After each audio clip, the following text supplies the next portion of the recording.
For Henry, personal identity and vocation go hand in hand, and it is the hub of the spiritual life. So think of a wagon wheel. It has a rim, it has spokes leading down to the center, the hub. And so the rim of the wagon wheel is all the activities that we find ourselves involved in, good activities for the most part. They pay the bills, they keep us employed, we do what we need to do to keep our life going and our family going, and it's the rim that keeps us really spinning and running in circles sometimes, but it is the rim, the essential part of that wagon wheel. And the spokes coming down from the rim toward the hub are the relationships in our life that keep us going. Our communities of faith, our family members, our children and spouses, the relationships that lead down to the center. But the center of that wagon wheel, the hub, says Henry, is where life really is. It's where the world's great need and our gifts and graces meet together as we rest in God, as we find our identity and purpose and meaning and plan for our life in that hub. Vocation, plan, purpose. Henry now would believe that we really don't choose our vocation.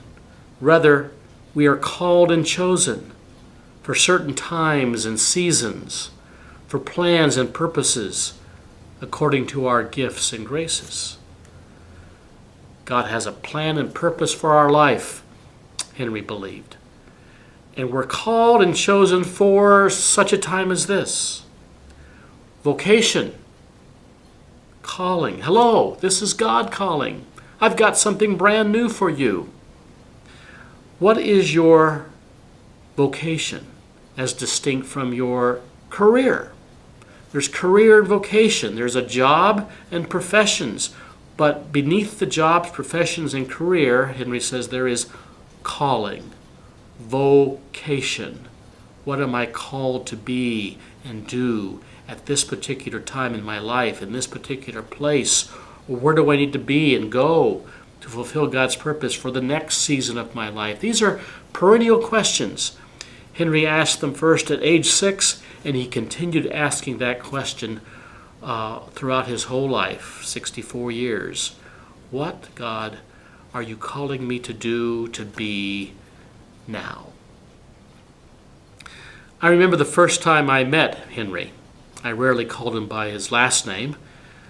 He was Henry to all of us who were his students. Hands down, Henry was my favorite professor at Yale Divinity School. I was captivated as an evangelical Protestant by his ancient contemplative spiritual tradition. He taught desert spirituality. He introduced us to desert sages, to desert fathers and mothers of the 4th century, to medieval mystics and even Anglican divines. Henry had a gift for teaching and writing in a way that invited both academic discussion and spiritual practice.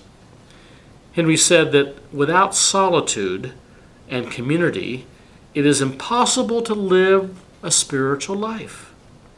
And so I learned to embrace periods of silence as a spiritual grounding for words and action. I was an activist, and I found I could not remain an activist without burning out unless I grounded my ministry in a more contemplative practice of spirituality. Countless other students and readers over the years have found that contemplation is an essential ingredient, basis really, for right action and vocation in the world. I told Henry once that I saw some similarities between his Roman Catholic tradition of contemplative spirituality and my evangelical tradition of Bible reading and personal devotions. I was familiar with the language of personal piety and private devotion. The daily office, Eucharist, prayer books, and the liturgical year, however, were new to me. Lectio Divina, sacred reading of Scripture, Visio Divina, praying with icons and other images. These captured my imagination. Intrigued, I think, by my evangelical roots and my spiritual hunger, Henry helped me. He helped me navigate the waters of what I considered at the time to be a very liberal seminary. Decades have passed since I first met Henry, and I'm still reading him through my Wesleyan lens and still teaching his unique approach to spiritual formation. I found my own particular Wesleyan well enriched and enlarged after I discovered how Henry Nouwen, as well as John and Charles Wesley, drank from the same ancient stream. Guided by Henry, I found my spiritual way. And with his support, I enlarged not only my heart, but my parish. I became a United Methodist minister with parishes in New York and in San Francisco, and then teaching in Methodist seminaries. And I owe a great debt to Henry Nouwen. I still read him through my Wesleyan lens. I still teach his particular path and his approach to spiritual direction and formation and discernment. So what I've learned from Henry Nouwen, I'm passing on to you, and hope that our discussion together online will be fruitful and productive.